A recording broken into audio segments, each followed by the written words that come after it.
Assalamualaikum warahmatullahi wabarakatuh. Pada video kali ini saya akan membahas tentang aksi nyata pada modul 1.4 Budaya Positif, penerapan dan diseminasi budaya positif. Perkenalkan, nama saya Erika Pratiwi, calon guru penggerak angkatan 9 dari SD 2 Negara Tulang Bawang, Kabupaten Lampung Utara. Assalamualaikum warahmatullahi wabarakatuh. Waalaikumsalam warahmatullahi wabarakatuh. Yang terhormat Ibu Kepala Sekolah SD Negeri 2 Negara Tulang Bawang, yang terhormat Bapak Ibu Dewan Guru SD Negeri 2 Negara Tulang Bawang. Alhamdulillahirrabbilalamin, puji syukur kita panjatkan kepada Allah Subhanahu wa Ta'ala, karena alhamdulillah pada pagi yang cerah ini kita semua dapat berkumpul di ruangan ini dalam acara pemaparan oleh Ibu Erika Pratiwi, CGP Angkatan 9 tentang diseminasi budaya positif di SD Negeri 2 Negara Tulang Bawang. Adapun susunan acara pada pagi hari ini, yang pertama pembukaan, kedua menyanyikan lagu Indonesia Raya, ketiga sambutan kepala sekolah, keempat inti, kelima lain-lain, dan keenam penutup. Baiklah Bapak Ibu Dewan Guru semua, marilah kita buka acara ini dengan melafalkan lafal basmalah. Bismillahirrahmanirrahim. Acara yang kedua yaitu menyanyikan lagu Indonesia Raya. Kepada Bapak Ibu Dewan Guru dimohon berdiri.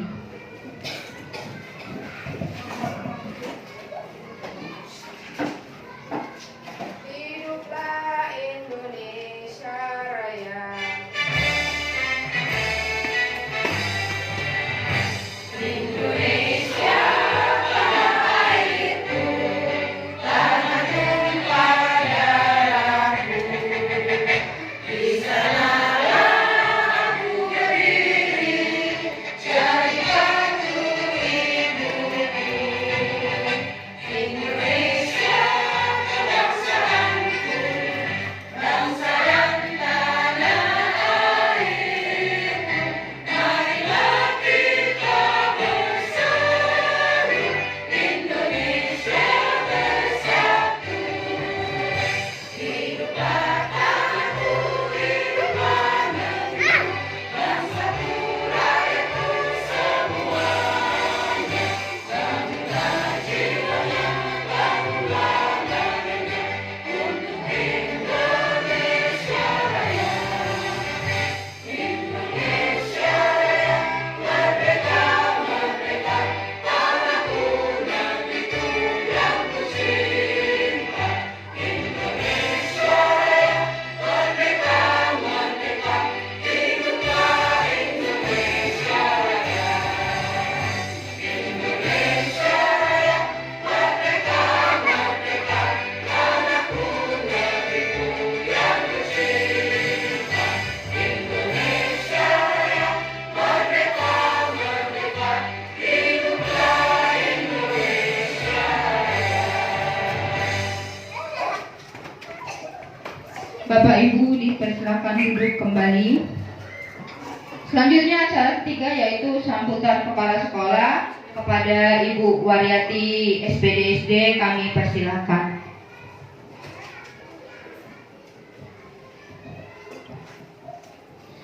Assalamualaikum warahmatullahi wabarakatuh. Waalaikumsalam warahmatullahi wabarakatuh. Ibu Erika Pratiwi, MPD yang saya hormati selaku CGP, calon guru penggerak Sekolah SD 2 Negara Tulang Bawang, Bapak Ibu Dewan Guru SD 2 Negara Tulang Bawang yang saya banggakan.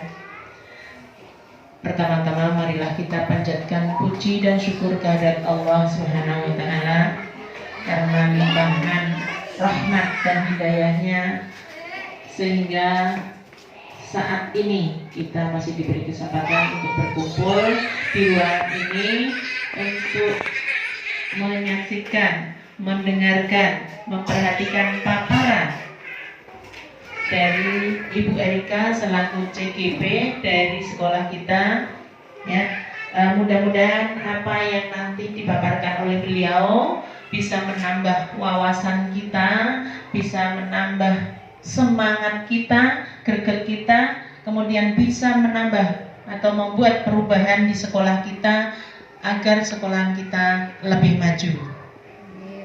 Bapak Ibu yang saya hormati, selanjutnya ya, apa yang akan disampaikan oleh Ibu Erika Pratiwi di saat ini yaitu tentang budaya positif ya, yang nantinya akan memberikan kemajuan, memberikan perubahan, terutama perubahan karakter bagi kita sebagai dewan guru maupun kita sebagai maupun untuk anak didik kita. Jadi budaya positif, apa-apa yang seharusnya bisa kita sampaikan ke anak-anak sehingga bisa membuat perubahan karakter itu, semuanya nanti akan dipaparkan oleh Ibu Erika Pratiwi.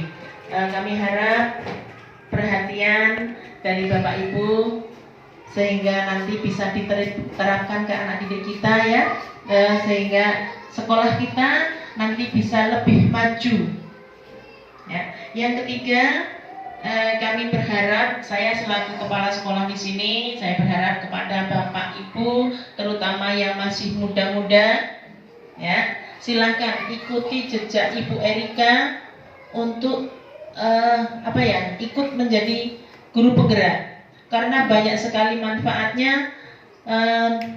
Kalau sekolahan kita ada guru penggeraknya, banyak sekali manfaatnya, baik untuk diri kita sebagai guru maupun nanti imbasnya ke anak didik kita.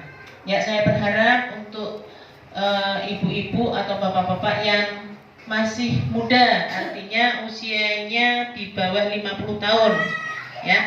Dulu saya kepingin, cuman sudah nggak mungkin lagi ya, usianya udah lewat ya. Jadi untuk ibu-ibu yang masih muda silahkan ikuti jejak Ibu Erika, karena dengan CGP insya Allah wawasan kita lebih luas ya. Insya Allah wawasan kita lebih luas, lebih lebih nasional, lebih mendunia, sehingga sekolahan kita juga akan lebih maju ya.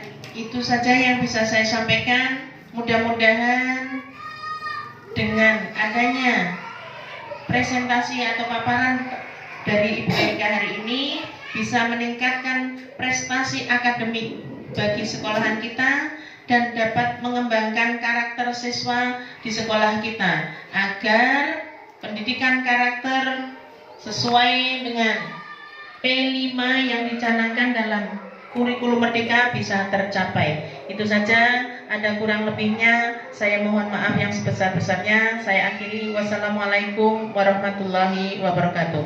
Waalaikumsalam warahmatullahi wabarakatuh. Terima kasih saya ucapkan kepada Ibu Waryati. Acara selanjutnya yaitu acara inti pemaparan materi oleh Ibu Erika Pratiwi tentang diseminasi budaya positif. Kepada Ibu Erika kami persilahkan.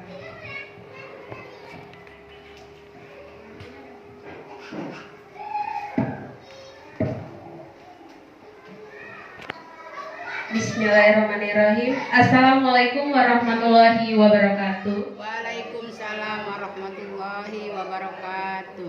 Puji syukur marilah kita panjatkan kehadiran Allah Subhanahu wa taala. Pada hari ini kita dapat berkumpul dalam keadaan sehat walafiat.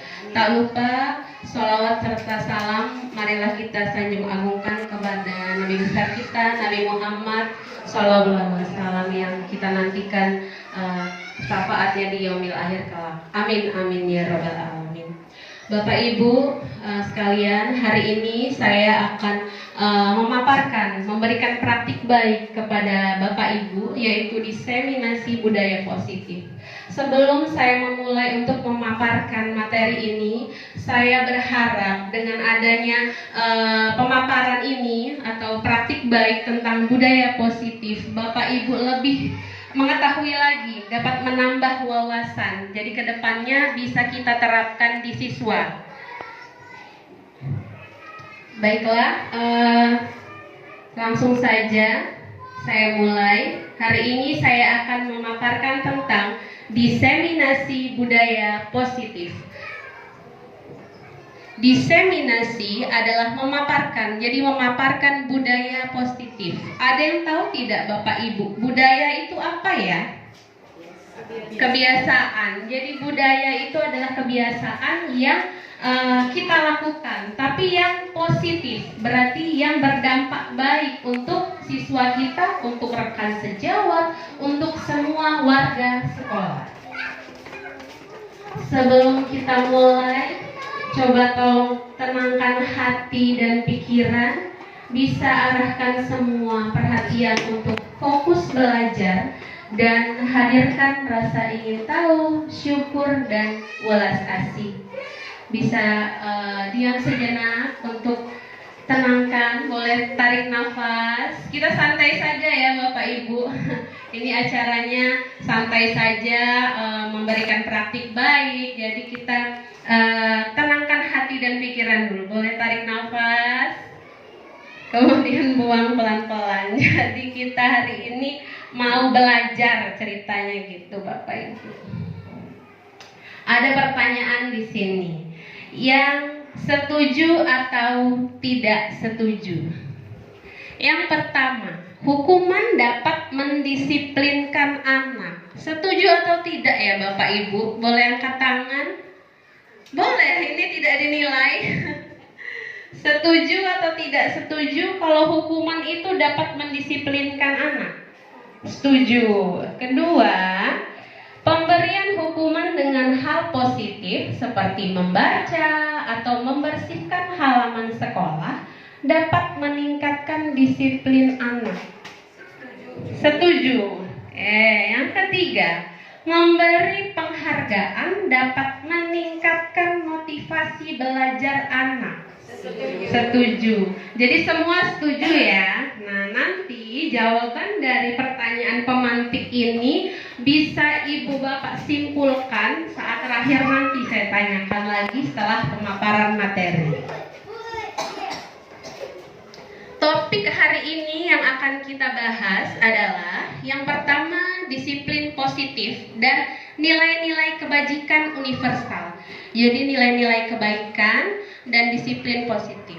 Yang kedua, teori motivasi, hukuman dan penghargaan atau restitusi. Yang ketiga, keyakinan kelas. Mungkin sudah ada yang buat ya di sini keyakinan kelas atau kesepakatan kelas atau peraturan kelas. Yang keempat, kebutuhan dasar manusia dan dunia berkualitas. Yang kelima, 5 posisi kontrol kita sebagai guru untuk siswa. Dan yang keenam adalah segitiga restitusi. Dari keenam ini ada tidak Bapak Ibu yang asing atau tidak pernah mendengar? 56. Oh iya, 5 posisi kontrol dan segitiga restitusi. Sebenarnya Bapak Ibu sudah melakukannya setiap hari. Cuma mungkin nama atau penyebutannya kita belum tahu. Yang pertama adalah disiplin positif dan nilai-nilai kebajikan universal. Kalau mau dicatat atau dipahami boleh. Ya, yang pertama adalah disiplin positif dan nilai-nilai kebajikan universal. Di sini kita mau melakukan sesuatu Bapak Ibu. Jadi namanya kegiatan kepalan tangan. Boleh sobek secari kertas kecil, boleh disobek kertas kecil, ya, atau sesuatu lah yang berharga, dan letakkan di salah satu tangan. Jadi gini, boleh benda berharga yang kecil, mungkin kertas atau cincin atau apa benda yang berharga. Boleh mau di tangan kiri atau di tangan kanan, dikepal seperti gambar itu. Jadi dikepal, sudah dikepal. Sekarang coba teman yang di sebelahnya itu mengambil kepalan itu. Boleh dengan membujuk, boleh dengan mengancam, boleh dengan merayu. Teman di sebelahnya coba ambil kepalan tangannya. Misalnya Bu Ruli, nah Bu Nani mau ngambil kepalan tangannya. Boleh atau tidak? Diambil isi kepalan tangannya? Tidak boleh. Oh boleh. Jadi memang iya, jadi posisi kontrolnya seseorang itu bisa memperbolehkan atau tidak memperbolehkan barang berharga itu diberikan kepada orang lain. Nah, inilah paradigma atau anggapan kita selama ini, namanya teori kontrol atau teori pilihan atau ilusi kontrol. Jadi, yang pertama adalah ilusi. Ilusi itu apa ya, Bu Depi? Ilusi apa ya, Bu Depi? Ya. Hayalan, iya. Jadi ilusi itu adalah hayalan. Jadi selama ini saya juga sebelum mungkin mengikuti CGP belum paham apa sih, kok enggak lah saya menganggap itu benar, tapi ternyata itu hanya sebuah ilusi atau hayalan semata. Hayalan kita sebagai guru. Yang pertama, ilusi guru mengontrol murid. Jadi kita selalu beranggapan kita ini guru, saya bisa mengontrol murid saya. Kalau dia nakal bisa saya marahi. Kalau dia mencuri atau kalau dia terlambat bisa saya marahi. Saya adalah pengontrol murid. Itu anggapan kita selama ini. Padahal coba tadi kepalan tangan.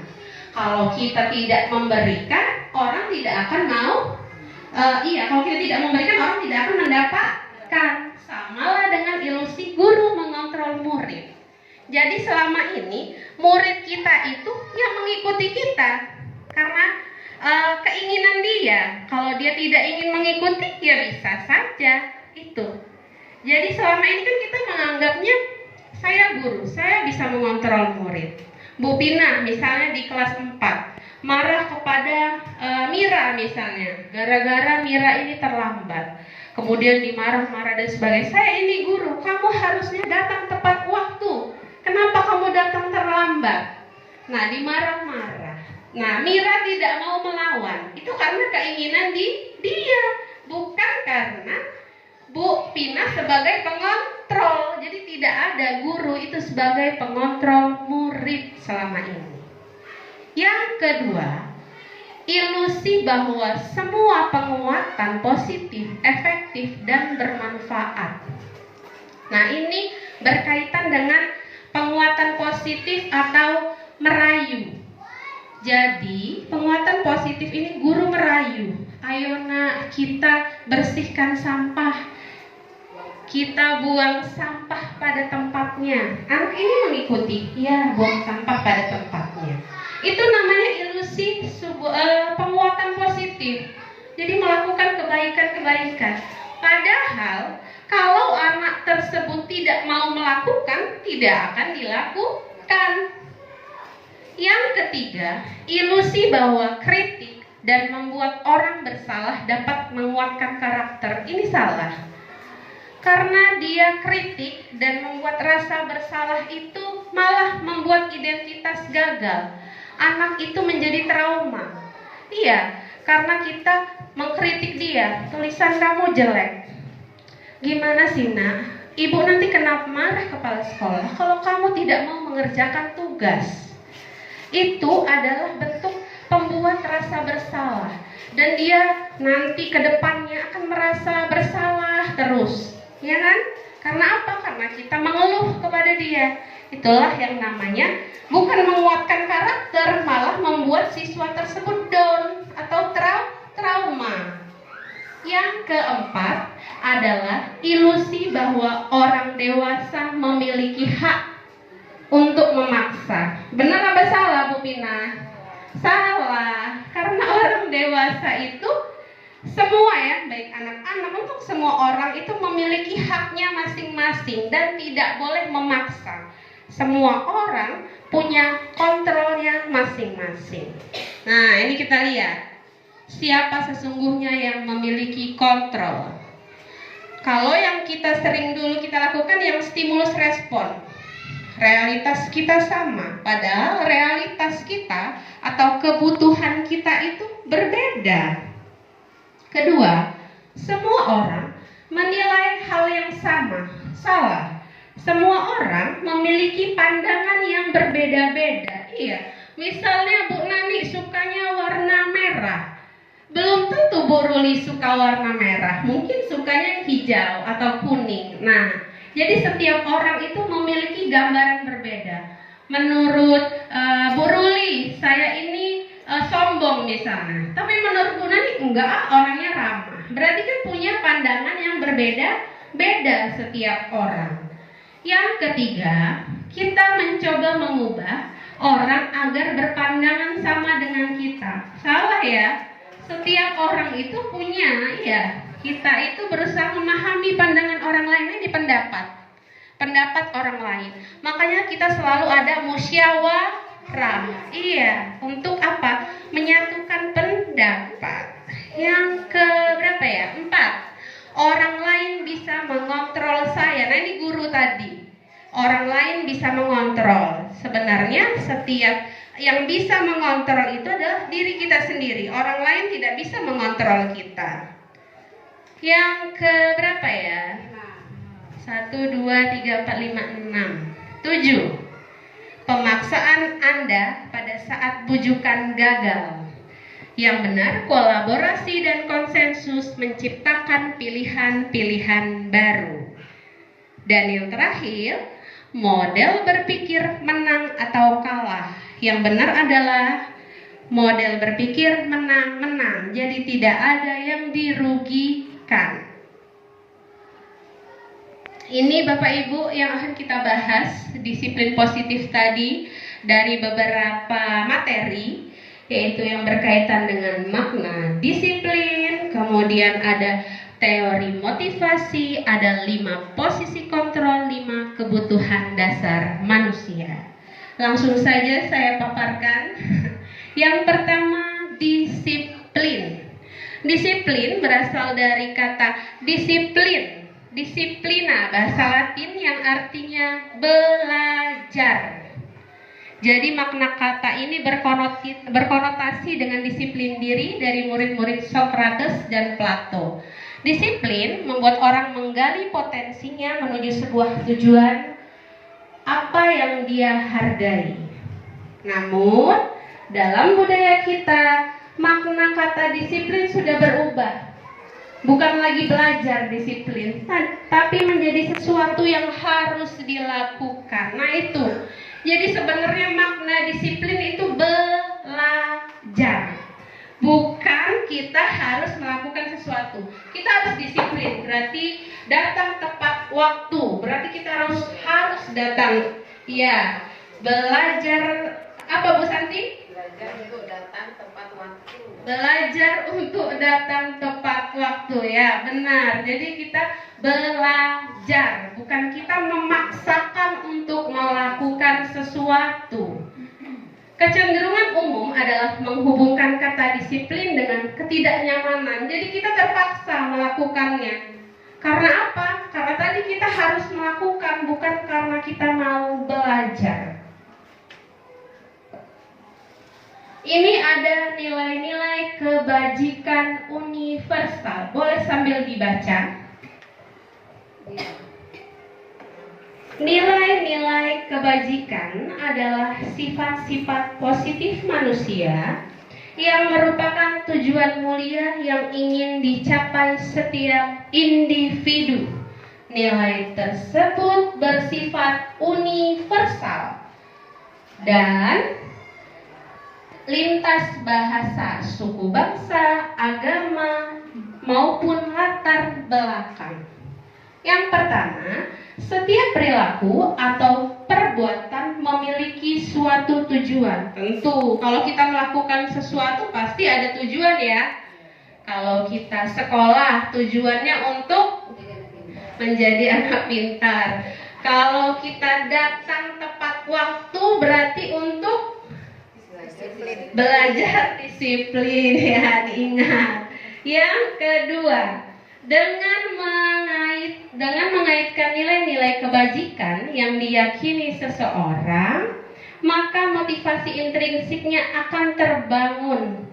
Jadi ada keinginan. Kalau intrinsik itu kan dari dalam, kalau ekstrinsik dari luar. Yang ketiga, nilai kebajikan itu sesuai dengan profil pelajar Pancasila. Ya Bapak Ibu, dari awal saya mengikuti CGP selalu dihubungkan dengan profil pelajar Pancasila. Kemarin ya Bu Ruli, kita udah bahas profil pelajar Pancasila apa aja ya Bu Ruli? Beriman dan bertakwa kepada Tuhan Yang Maha Esa, kemudian mandiri, bernalar kritis, bergotong royong, berkebinekaan global, dan kreatif. Nah itu, jadi menjalankan profil pelajar Pancasila. Yang kedua adalah teori motivasi, hukuman dan penghargaan dan restitusi. Nah ini berkaitan dengan pertanyaan pemantik kita tadi yang pertama. Jadi nanti Bapak Ibu bisa menjawab. Motivasi, Bu Mita, motivasi apa ya? Motivasi itu berupa dukungan gitu loh Bu. Jadi Dukungan. Jadi misalnya contohnya kalau kayak kita sebelum belajar kita kasih motivasi dulu kepada siswa agar mereka percaya diri, misalnya semangat. Persepsi ya, membangun semangat, membangun motivasi, hukuman dan penghargaan, kemudian restitusi. Ini ada teori motivasi manusia, perilaku. Jadi tadi ada yang eksternal, berarti untuk menghindari ketidaknyamanan atau hukuman. Apa yang akan terjadi apabila saya tidak melakukannya? Itu motivasi eksternal. Yang kedua, untuk mendapatkan imbalan dari orang lain. Iya, apabila saya melakukannya saya akan mendapatkan apa? Yang ketiga, menghargai diri sendiri. Ini baru internal. Jadi selama ini yang sudah kita lakukan eksternal atau internal? Eksternal kebanyakan ya Bu. Jadi banyak kita melakukannya itu eksternal, dari luar. Bukan membangun diri siswa itu untuk melakukan sesuatu hal yang baik. Ada Ki Hajar Dewantara, merdeka.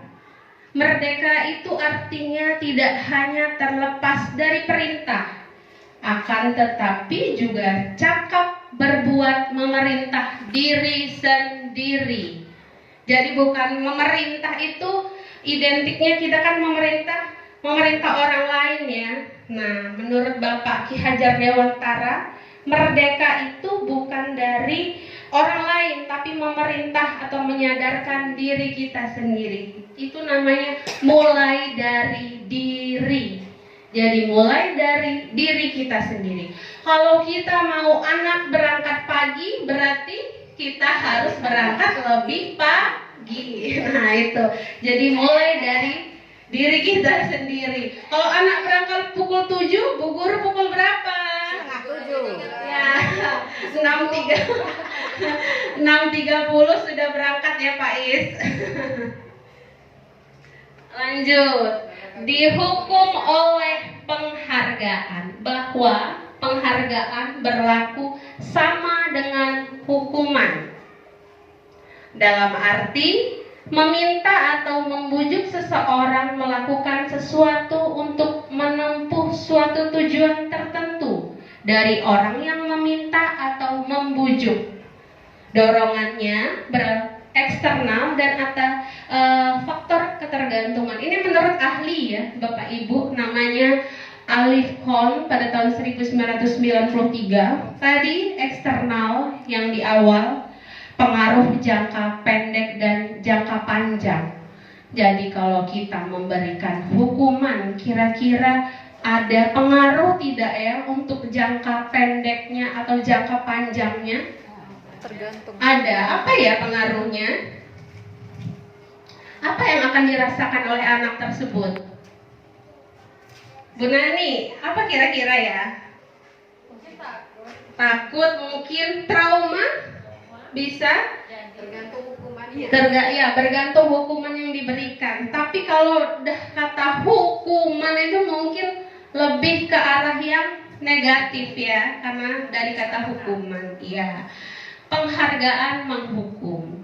Kemudian penghargaan mengurangi ketepatan. Tadi penghargaan memberikan reward. Memberikan reward itu boleh saja, tetapi untuk sesekali, jangka pendek. Karena dampak ke depannya nanti anak-anak itu tidak ada kreativitas, tidak ada motivasi internal dari dalam dirinya karena dia melakukan sesuatu. Misalnya kamu harus rajin belajar, ranking 1, nanti bu guru kasih hadiah buku tulis. Nah, karena dikasih penghargaan atau reward tadi, anak tersebut melakukan sesuatu karena eksternal, tidak dari dalam diri siswa tersebut melakukannya. Penghargaan tidak efektif itu, tidak berkelanjutan, karena kalau tidak diberi hadiah tidak akan melakukan lagi. Penghargaan merusak hubungan. Nah ini, kalau kita tidak memberikan penghargaan, suatu saat anak tersebut akan marah atau mungkin memusuhi gurunya. Karena guru tersebut nggak mau lah sama ibu itu, dia nggak mau kasih aku hadiah lagi. Nah ini, jadi merusak hubungan yang harusnya harmonis, nyaman, dan aman. Dihukum oleh penghargaan. Penghargaan menurunkan kualitas.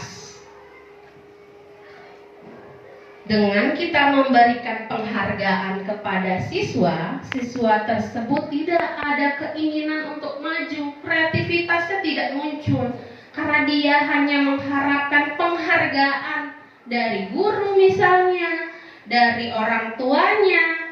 Yang kedua, mematikan kreativitas. Dan yang ketiga, mengurangi motivasi intrinsik atau dari dalam diri.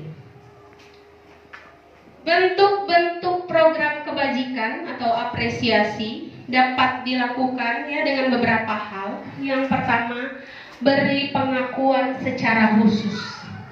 Kita memberikan pengakuan kepada siswa, beri pengakuan secara pribadi, beri pengakuan kepada semua murid bergantian, beri pengakuan secara konsisten dan fokus pada proses.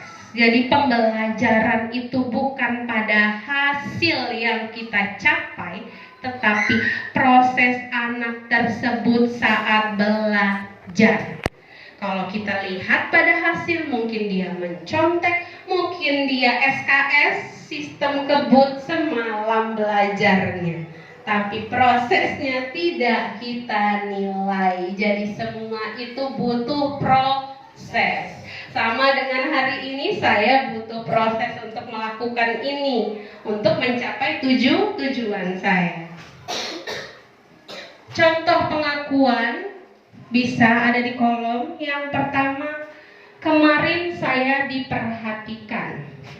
Nilai kebajikannya adalah rasa empati besar sekali. Situasinya pada saat menolong murid baru di kelas kita. Pembukanya, saya menghargai, berarti nilai kebajikannya adalah peduli ya Bu, kalau menghargai. Terus pada saat kamu membantu teman-temanmu untuk tugas kelompok. Yang ketiga, terima kasih, berarti rasa tanggung jawab. Pada saat kamu memungut kertas berserakan di kelas. Nah, ini ada pertanyaan Bapak Ibu. Jadi boleh dijawab, ini hukuman atau konsekuensi? Boleh, siapa yang mau nomor 1 atau nomor berapa silahkan pilih. Ayo Ibu Bapak.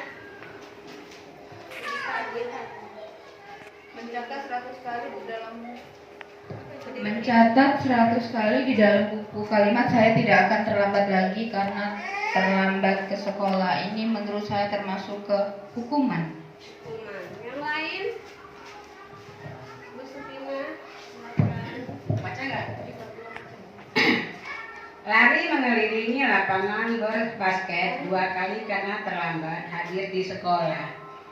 Ini termasuk konsekuensi. Atau hukuman? Hukuman lah. Jadi Hukuman. hukuman. Bu Santi, yang lain coba. Nomor 3 ya. Iya, boleh. Murid diminta untuk push up 15 kali karena tidak menggunakan masker ke sekolah. Itu adalah hukuman. Hukuman. Nah, Pak Is, Bu ini dulu. Bu Umur. Membersihkan tumpukan air di meja tulis karena kesenggol pada saat belajar. Konsekuensi. Konsekuensi. Bagus. Din. Membersihkan tumpukan air di meja tulis. Bawahnya. Murid disuruh untuk mengenakan sepatu seharian di sekolah karena tidak mengenakan sepatu hitam. Konsekuensi. Konsekuensi. Mana lagi yang belum ya? Bu Nani belum. Nomor 4 belum ya? Menggantikan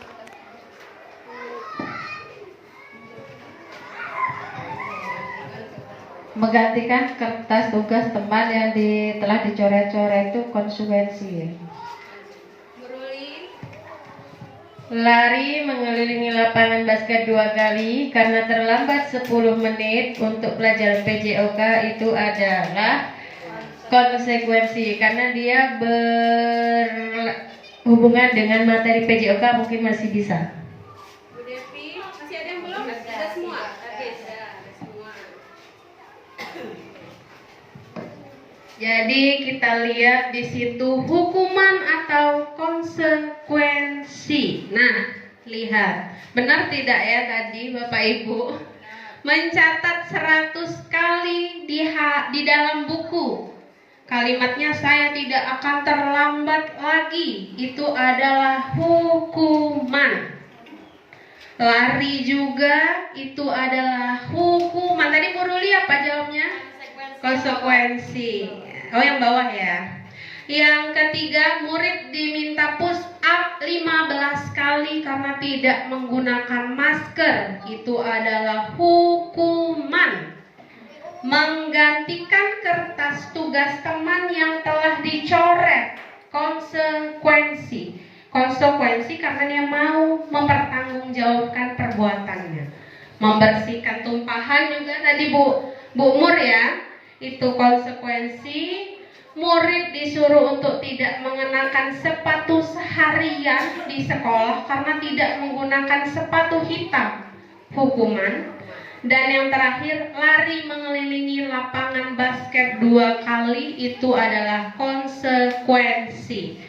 Jadi bisa ya Bapak Ibu membedakan antara hukuman dan konsekuensi. Bisa? Bisa.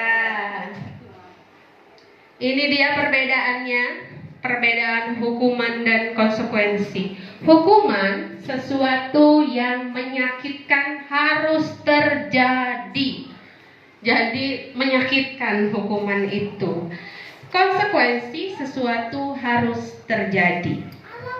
Yang kedua, membuat anak sakit baik fisik maupun hati. Jadi dia bisa sakit hati karena hukuman ini. Untuk jangka waktu yang lama, bisa trauma karena hukuman.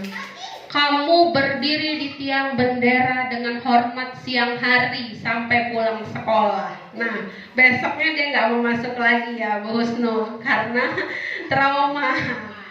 Yang selanjutnya adalah membuat anak merasa tidak nyaman dalam jangka waktu pendek.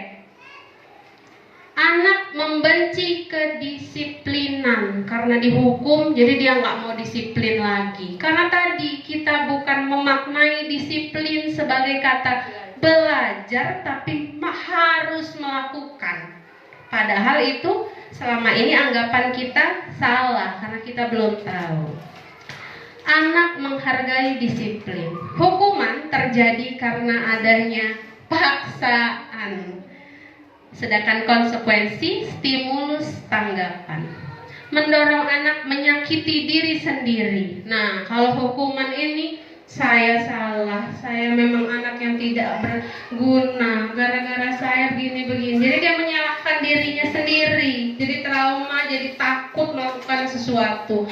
Bahkan ada anak yang sampai tidak mau sekolah karena dia dihukum oleh gurunya. Ada cerita sedikit ya Bapak Ibu, mungkin di sekolah saya cerita begitu. Ada seorang guru, dia kalau masuk ke kelas marah-marah. Dia marah, kamu tidak mengerjakan tugas dengan suara yang lantang sampai menggelegar, mungkin sampai keluar kelas. Dan itu membuat anak menjadi trauma, takut, sampai bisa menyakiti diri sendiri. Mendorong anak agar mudah menyesuaikan diri itu konsekuensi. Konsep diri yang buruk, konsep diri yang baik. Anak belajar untuk menyembunyikan kesalahan karena dia dihukum. Enggak Bu, saya tidak melakukan hal itu. Kamu pakai sepatu warna coklat, kamu salah. Kamu harusnya berdiri sana di tiang bendera. Tidak, saya tidak salah karena dia tidak mau dihukum. Terus selanjutnya anak belajar mematuhi peraturan. Dan yang terakhir, membuat marah, rasa bersalah, dipermalukan dan merasa tak dihargai. Dan yang terakhir konsekuensinya, kehilangan hak, dibuat tidak nyaman, diasingkan untuk sementara. Jadi mana ya Bu Depi yang lebih baik, hukuman atau konsekuensi? Konsekuensi. Jadi lebih baik adalah konsekuensi yang kita lakukan kepada anak karena jangka waktunya sementara. Apa itu restitusi? Restitusi adalah proses menciptakan kondisi bagi murid untuk memperbaiki kesalahan mereka sehingga mereka bisa kembali kepada kelompok mereka dengan karakter yang lebih kuat. Restitusi juga merupakan proses kolaboratif yang mengajarkan murid untuk mencari solusi atas permasalahannya. Jadi kalau yang sudah lihat status saya buat di link YouTube, itu ada segitiga restitusi ya Bu Nani yang membantu saya membuat video. Jadi itu adalah restitusi, kita mengajak siswa berdiskusi menyelesaikan masalahnya secara bersama-sama dengan guru. Ini ada identitas gagal namanya kalau kita pakai hukuman, dan ada identitas sukses kalau kita pakai konsekuensi dan restitusi. Itu ya, sesuatu yang menyakitkan harus terjadi. Tadi sudah dibahas ya, sesuatu yang harus terjadi. Dan restitusi itu kita bisa memberikan pilihan. Restitusi juga dapat menguatkan murid untuk jangka panjang karena ada kolaborasi antara guru dan siswa. Korban mendapatkan ganti, murid juga mendapatkan penguatan, dan masalah terpecahkan. Murid juga bertanggung jawab untuk perilakunya, fokus pada pemecahan masalah. Apa yang kamu yakini, apa yang kamu lakukan untuk memperbaiki masalah ini, dan dia bisa menghormati dirinya dan orang lain. 9 ciri-ciri restitusi. Yang pertama, terlambat datang ke sekolah. Sebaiknya apa yang kamu lakukan ke depannya?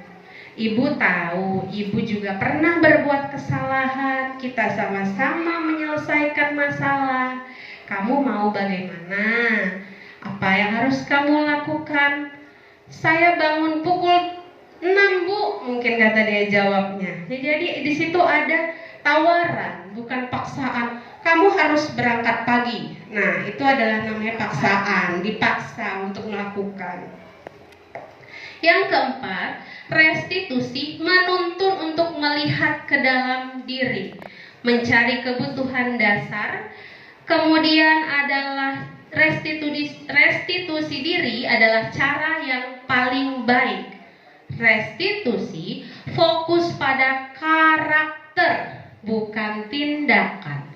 Dan restitusi fokus pada solusi. Jadi selama ini kita selalu fokus kepada kesalahan siswanya, bukan kepada solusinya apa ya. Kalau anak tidak pakai sepatu hitam, solusinya apa ya? Bukan yang kita bahas adalah kamu salah karena menggunakan sepatu hitam. Yang kesembilan, restitusi mengembalikan murid yang berbuat salah pada kelompoknya. Yang ketiga adalah keyakinan kelas. Mungkin di sini ada Bapak Ibu yang sudah membuat keyakinan kelas ya. Bu Santi sudah buat? Atau peraturan kelas? Peraturan cuma nggak tertulis. Iya, ada peraturan cuma tidak tertulis. Bu Nani sudah buat?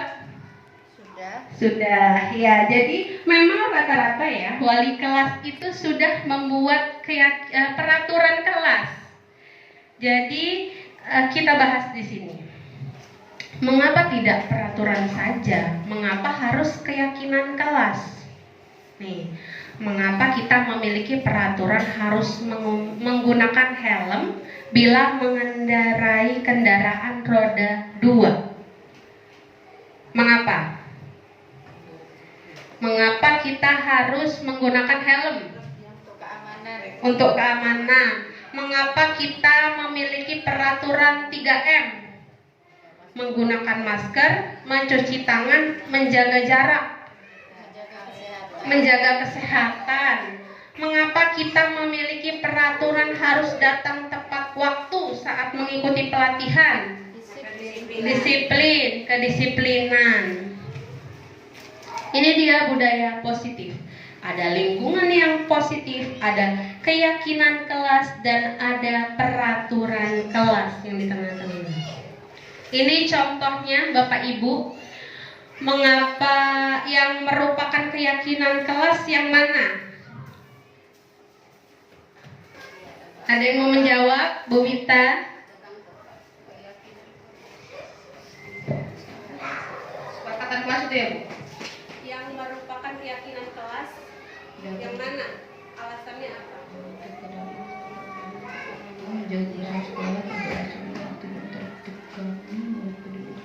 Keyakinan kelas yang Berdoa nggak sih?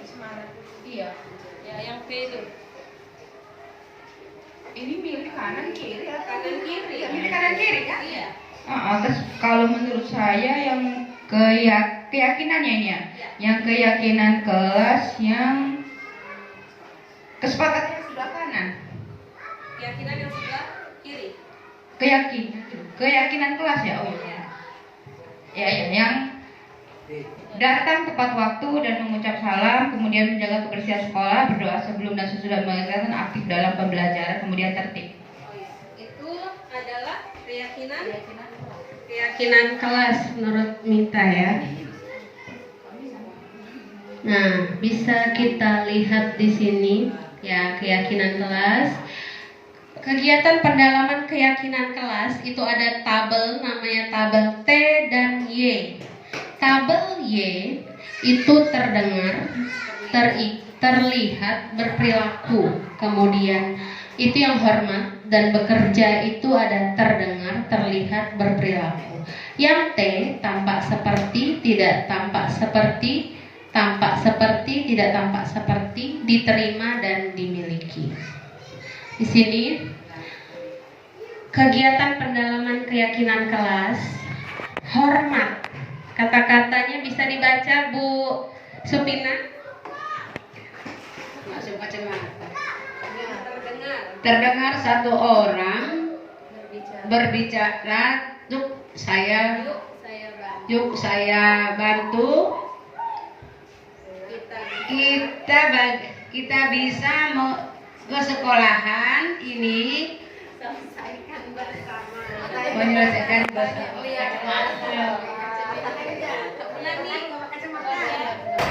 Kelihatan. Ya, satu orang berbicara, yuk saya bantu, kita bisa selesaikan ini bersama. Terima, tolong ya, permisi dan seterusnya. Kemudian terlihatnya berempati terhadap perasaan orang lain, memegang barang dan berperilakunya ramah, tersenyum, memberikan ruang bekerja, postur tubuh yang tenang. Nah, di situ ada tabel hormat, datang tepat waktu. Berarti kalau tidak tampaknya sering hadir terlambat. Yang kedua, menyapa teman dan guru setiap hari. Berarti tidak tampaknya acuh tak acuh kepada teman. Ya, teman sejawat. Mengembalikan barang yang dipinjam. Tidak mengembalikan barang dan meletakkannya sembarangan. Tekun bekerja, menyimak guru, tidak mendengarkan, menyerahkan tugas, tidak melakukan. Nah, ini ada lagi pilihan lagi. Selalu kembalikan buku ke tempatnya. Keyakinan kelas atau bukan? Keyakinan kelasnya apa ini? Kalau selalu kembalikan sifatnya? Apakah disiplin? Apakah apa ya? Kalau kita pinjam buku kita kembalikan lagi ke tempatnya. Tanggung jawab, bertanggung jawab. Dilarang mengganggu orang lain. Berarti apa ya keyakinan kelasnya? Menghormati orang lain. Hadir di sekolah 15 menit sebelum pelajaran. Disiplin, komitmen, ya, komitmen. Terus dilarang melakukan kekerasan, keselamatan, menghormati orang lain. Dilarang menggunakan narkoba, kesehatan. Bergantian menunggu giliran, menghormati orang lain, bersabar. Gunakan masker, kesehatan, keselamatan. Jangan berlari di kelas atau koridor, keselamatan atau keamanan. Selanjutnya, masih semangat Bapak Ibu? Kalau kita di kelas itu biasanya ada tepuk semangat, ada yang memimpin, tepuk semangat. 1, 2, 3. Tepuk semangat.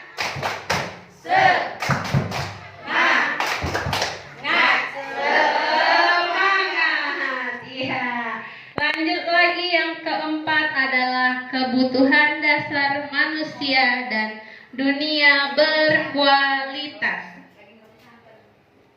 Kebutuhan dasar manusia itu ada 4. Yang pertama, kasih sayang dan rasa diterima. Yang kedua, kesenangan.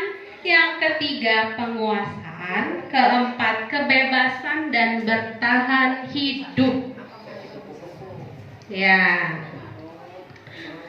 Selanjutnya ada posisi kontrol. Nah, ini kita sebagai guru memiliki 5 posisi kontrol yang sudah kita lakukan di sekolah selama ini.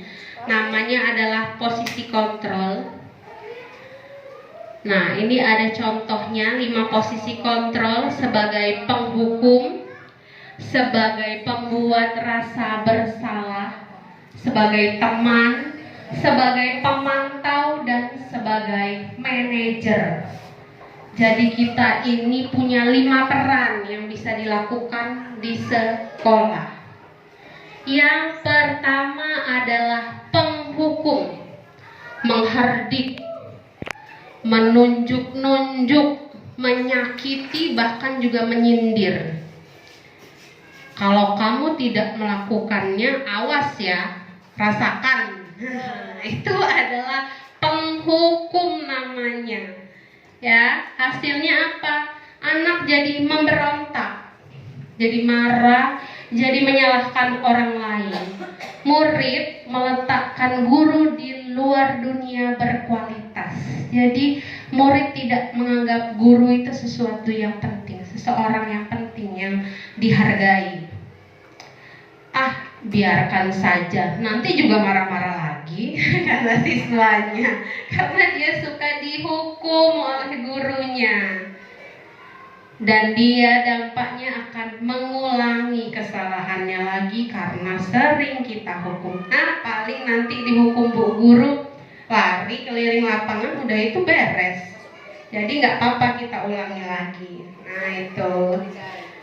Yang kedua adalah pembuat rasa bersalah tadi. Seharusnya mana ya tadi? Berceramah dan mengatakan seharusnya kamu mengerjakan tugas ini. Ibu kecewa denganmu, kamu menjadi malas sekali. Ini adalah pembuat rasa bersalah. Pembuat rasa bersalah. Kamu seharusnya sudah tahu, ibu lelah sekali, ibu stres. Nah ini kan jadi rasa bersalah anaknya ya. Jadi trauma gara-gara kita bilang, ibu stres gara-gara kamu. Nah, murid meletakkan guru di dalam dunia berkualitas. Murid berkata, maafkan saya. Dan dia menjadi rendah diri, nggak bersemangat lagi karena kita bilang gara-gara kamu ibu jadi stres, ibu jadi bad mood gara-gara kamu hari ini jadi kesel. Nah ini adalah pembuat rasa bersalah namanya. Yang ketiga adalah teman. Jadi kita sebagai teman, ayolah lakukan demi ibu, kita sama-sama kerjakan tugasnya. Ayo dong sama-sama. Ini namanya sebagai teman. Dampaknya ketergantungan. Karena anak itu menganggap kita adalah temannya, jadi dia ketergantungan kepada kita. Selanjutnya adalah murid meletakkan guru di dunia berkualitas. Saya pikir Bapak Ibu teman saya, ternyata begitu. Siswa menjadi lemah dan tidak mandiri. Yang keempat, pemantau. Kalau mantau itu kan melihat saja ya, sebagai pemantau. Menghitung dan mengukur. Apa peraturannya? Apa peraturan yang harus ditaati? Itu namanya pemantau. Dan menyesuaikan diri bila diawasi. Murid meletakkan guru, peraturan dan hukum di dunia berkualitas. Berapa banyak bintang yang saya harus peroleh, berapa halaman yang harus saya tulis. Dan ini menitik beratkan pada sanksi atau hadiah untuk dirinya. Jadi di sini kalau pemantau, anak itu mengharapkan hadiah, reward dari guru. Dan yang terakhir yang harusnya kita lakukan adalah sebagai manajer. Manajer itu mengajukan pertanyaan-pertanyaan, nanti berkaitan dengan segitiga restitusi. Dan apa yang kita yakini, apa kamu bisa mengerjakan untuk memperbaiki kesalahan kamu. Kita sama-sama manusia, sama-sama pernah berbuat kesalahan. Bagaimana kita memperbaikinya? Nah itu adalah sebagai manajer namanya. Murid sebagai individu yang positif dan dalam dunia berkualitas, dia meletakkan dirinya. Dan bagaimana cara bisa memperbaiki keadaan? Bisa dengan mengevaluasi diri dan menyesuaikan, memperbaiki dirinya.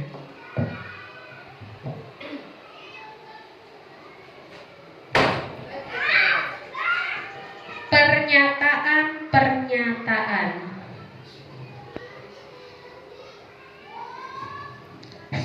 Saya kecewa sekali dengan kamu.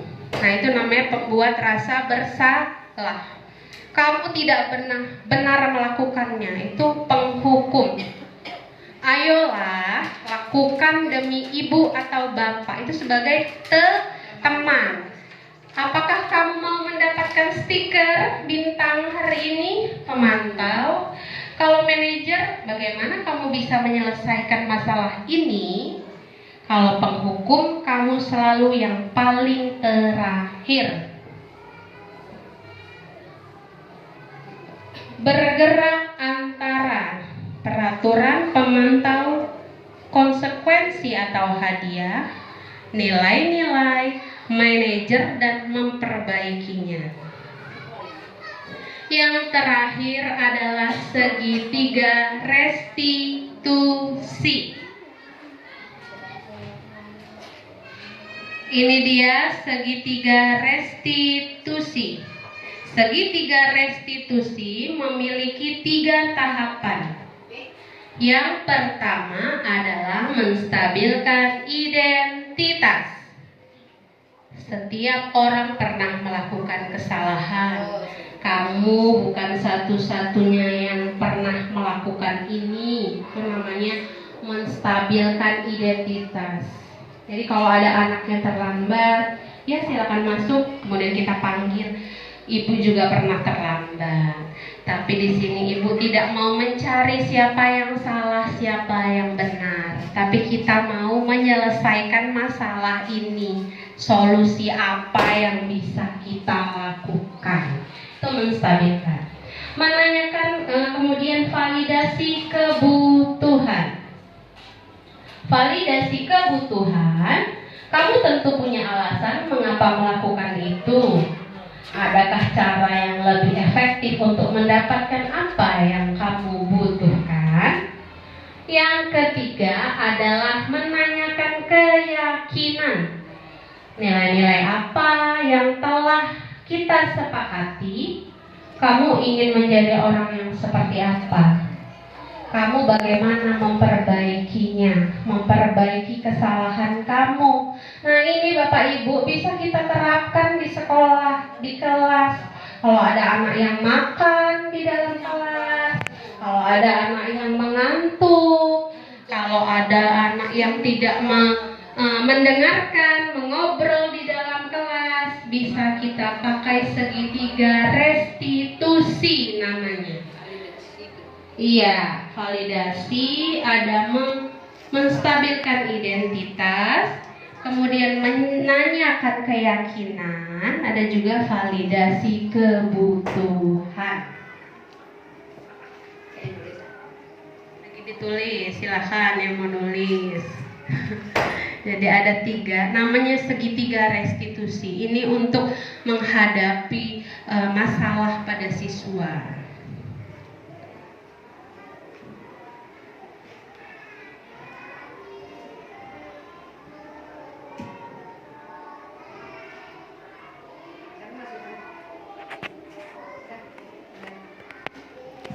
Menstabilkan identitas. Berbuat salah itu manusiawi. Tidak ada manusia yang sempurna. Bapak Ibu juga pernah berbuat salah. Kita bisa menyelesaikan masalah ini.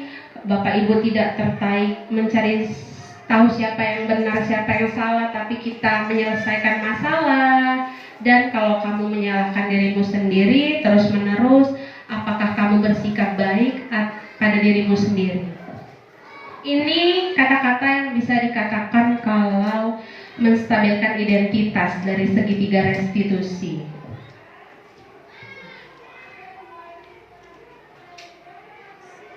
Yang kedua adalah validasi kebutuhan. Jadi kita membantu murid mengenali basic need atau kebutuhan dasar yang ingin dipenuhinya ketika melakukan kesalahan. Pada dasarnya setiap tindakan manusia tujuannya adalah memenuhi kebutuhan dasar. Apakah itu penguasaan, kebebasan, kasih sayang, dan rasa diterima atau kesenangan untuk bertahan hidup. Guru bisa berkata, kamu bisa saja melakukan hal yang lebih buruk lagi dari ini. Ya, kemudian kamu pasti punya alasan untuk bisa melakukannya. Apa yang penting bagi kamu? Kamu boleh tetap berusaha menjaga sikap itu, tapi tambahkanlah sikap yang lain yang baru. Maukah kamu belajar dengan cara lain, dan apakah yang kamu bisa lakukan dengan lebih baik besok lagi? Dan selanjutnya yang terakhir itu adalah menanyakan keyakinan. Jadi melihat kesalahannya itu dihubungkan dengan norma sosial atau nilai-nilai yang mendasari manusia berinteraksi dengan orang lain.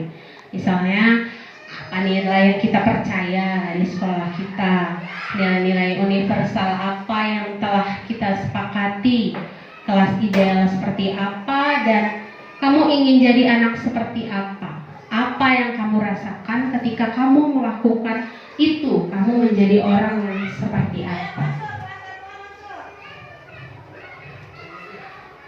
Sekian presentasi dari saya. Bagi Bapak Ibu yang ingin bertanya, dipersilakan. Nanti sebisa saya akan saya jawab. Saya kembalikan dulu kepada moderator.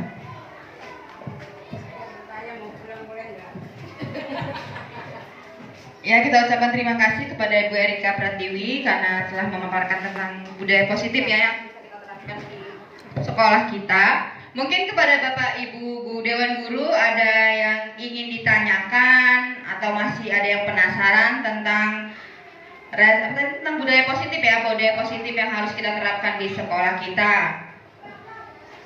Atau ada mungkin masukan atau apa? Refleksi dari Bapak Ibu Guru setelah Bapak Ibu Guru belajar ini tadi, oh ternyata selama ini saya belum melakukan restitusi, selama ini saya ternyata hanya melakukan hukuman misalnya, atau ada ya pengalaman-pengalaman Bapak Ibu Guru yang ingin di-share ke Ibu Erika Pratiwi, kami persilakan.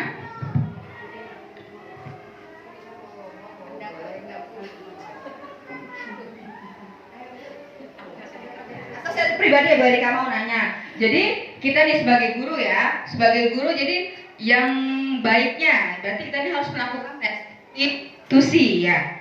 Oh, oke. Jadi tadi ada juga yang mengatakan tentang reward ya.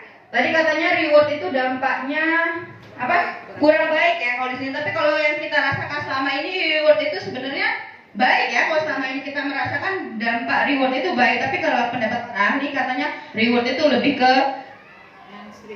iya, karena tadi ya pengaruh motivasi internalnya kurang. Jadi gimana kalau seandainya reward itu tadi mau kita berikan, tetap boleh kan? Cuma begini, ada pendapat kan, ini saya pribadi juga ya, mungkin yang nggak tahu itu kan pendapat ahli. Tapi kalau seandainya bisa nggak sih reward itu memunculkan motivasi internal dari siswa? Oh, gara-gara hadiah saya termotivasi gitu loh, saya mau belajar nih. Ya karena ada hadiah, oh iya benar ya tapi ya, karena ada hadiah termotivasi. Hadiah nggak termotivasi ya itu ya kurangannya. Oke. Pak, Bu Ruli mau nanya. Boleh bertanya, boleh memberikan pendapat bagaimana tadi apa yang didapatkan dari hari ini. Kalau tadi kan berupa rewardnya hadiah. Yang selama ini saya praktekkan memang kadang hadiah, dan yang sering setiap hari saya lakukan berupa rewardnya untuk anak kelas 1 terutama ya. Ya Allah pinternya, ya kami sayang, itu sudah reward gitu. Mereka selalu terkenang sama kita. Ada yang kelas 1 tahun kemarin namanya Pak Is, dia pakai seragam pramuka. Ya Allah, anak ini pinter gantengnya, pakai terngiang-ngiang sampai sekarang itu Bu Erika. Itu termasuk reward juga itu menurut saya, karena waktu S1 PGSD kemarin penelitian tidak kelas atau tugas akhirnya saya mengambil judul tentang reward kepada anak-anak. Nah, itu salah satunya gitu bentuk. Ya Allah, cantiknya anak ini, pintarnya, ayo nulis, itu pun sudah bentuk perhatian. Tidak harus berupa hadiah ataupun barang seperti itu. Jadi, ayo anak-anak pintar semua, sudah selesai, tugasnya sudah dikerjakan, anak-anak ini semua hebat. Itu sudah luar biasa menurut saya. Terima kasih. Yang lain beri pendapat bagaimana hari ini apa yang didapatkan, refleksi boleh. Kalau saya untuk yang hukuman dan konsekuensi itu, nah mungkin kadang kita menghukum anak ya tanpa kita sadari. Ternyata menghukum anak itu berakibat jangka panjang. Jadi kita sekarang ini kan berarti harus bisa membedakan mana hukuman dan mana konsekuensi. Jadi dari sini kita tahu berarti kita kurang baik memberi hukuman, berarti lebih baik ke konsekuensi karena jangka pendek, dan itu pun akan mengubah anak tadi jadi lebih baik dibandingkan dengan memberikan hukuman. Itu saja.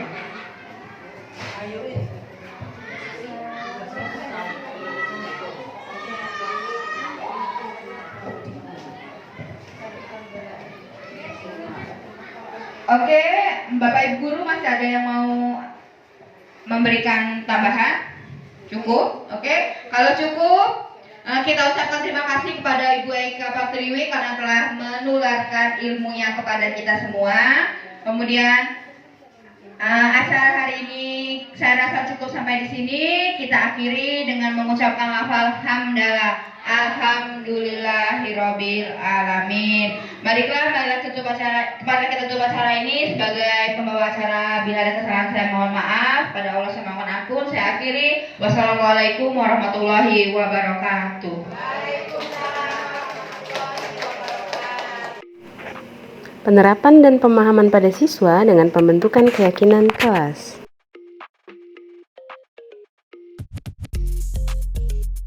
Assalamualaikum warahmatullahi wabarakatuh.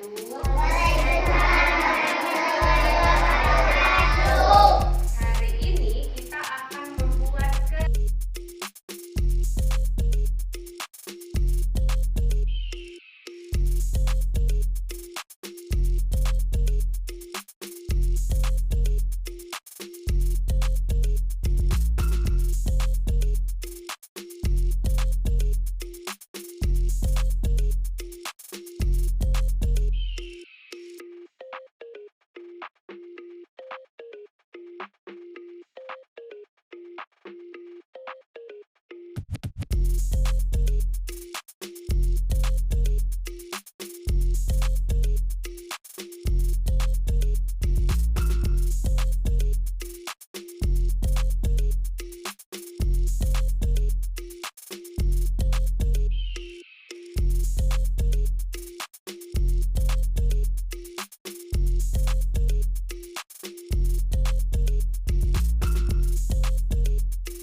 setelah kalian membuat kesepakatan kelas, Ibu baca satu persatu ya.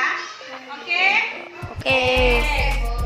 Harus baik di kelas, harus baik, harus. Kalau harusnya harus ini tidak bisa karena memaksa. Jadi Ibu ambil kalau yang tidak bisa ya. Tidak boleh pakai kata jangan, tidak boleh pakai kata harus. Jadi tidak memaksa. Baik dengan teman, memperhatikan guru, iya bisa. Ini Pak, siswa hadir jaga kebersihan, iya bisa jaga kebersihan. Nggak boleh apa ini contek. Nah, jangan, tidak boleh itu kan tidak boleh digunakan tidak ya. Terus ada lagi mana lagi ya? Siswa datang tepat waktunya. Jagalah. Boleh perhatikan.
Sekian video dari saya. Terima kasih. Wassalamualaikum warahmatullahi wabarakatuh.